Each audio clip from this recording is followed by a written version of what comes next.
Members have taken their seats. The clerk will please call the roll. Mr. President. All right, we have a very full room for this pro forma session. It's funny to do the formality of just the pro forma way. The clerk will take the call. With 3 members in the chamber and a quorum having been met for a pro forum session, the Senate of Maryland is now in session. We will replace the invocation of the day with yesterday's invocation, or rather, the invocation from the previous day will be considered the invocation for today. We'll waive the reading of the journal from the prior legislative day.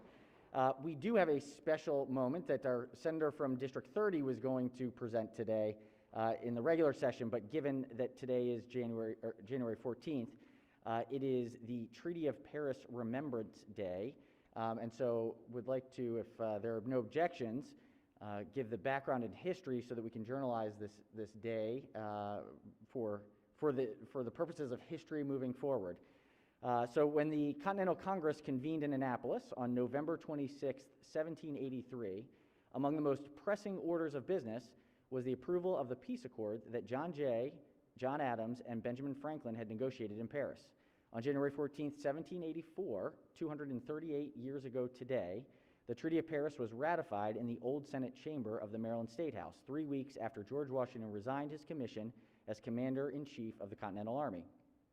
Although the ratification of the treaty was at the top of Congress's agenda, it took such a long time to accomplish because it was not until January 14th that a quorum of states was finally in attendance. This ratification officially ended the Revolutionary War and earned the distinction for the Maryland State House as the first peacetime capital of the United States of America.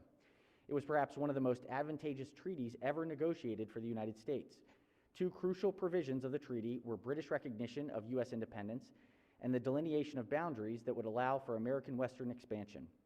Great Britain finally acknowledged the United States to be a, quote, free, sovereign, and independent, and had withdrawn its troops from all occupied territory, only leaving New York City a few days before Congress convened in Annapolis. Britain had also agreed to boundaries that doubled the size of the Republic. John Dunlap, Congress's official printer, printed a broadside here in Annapolis, which was to notify all the good citizens of these United States that the treaty had been ratified and that American independence was assured.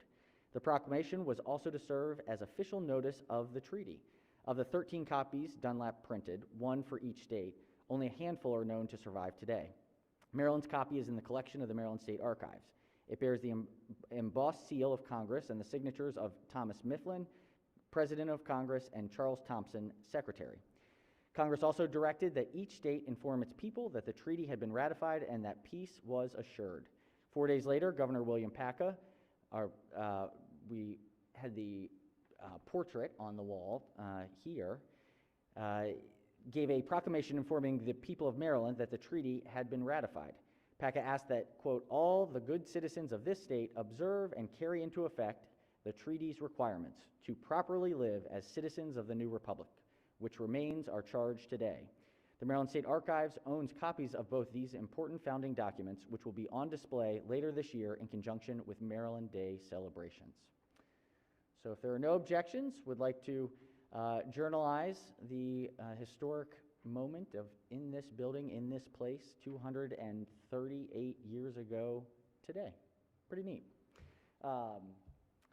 So we only have one order of business, which is the introduction of bills. The clerk will read the bills and committee assignments. Senate Bill 242, Senator Hershey, Maryland Department of Health System for Newborn Screening Requirements, Finance.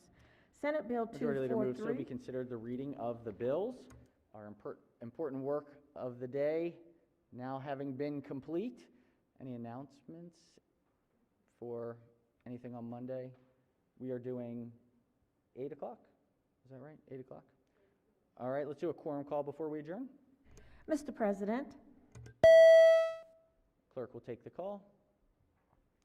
With 3 members present, and a quorum being present for this pro forma session, Senate remains in session. Chair recognizes the Majority Leader. Thank you, Mr. President. I move the Senate of Maryland stand adjourned until Monday, January 17th at 8 p.m. Without objection, so ordered. Stay safe. Have a great weekend. Get boosted.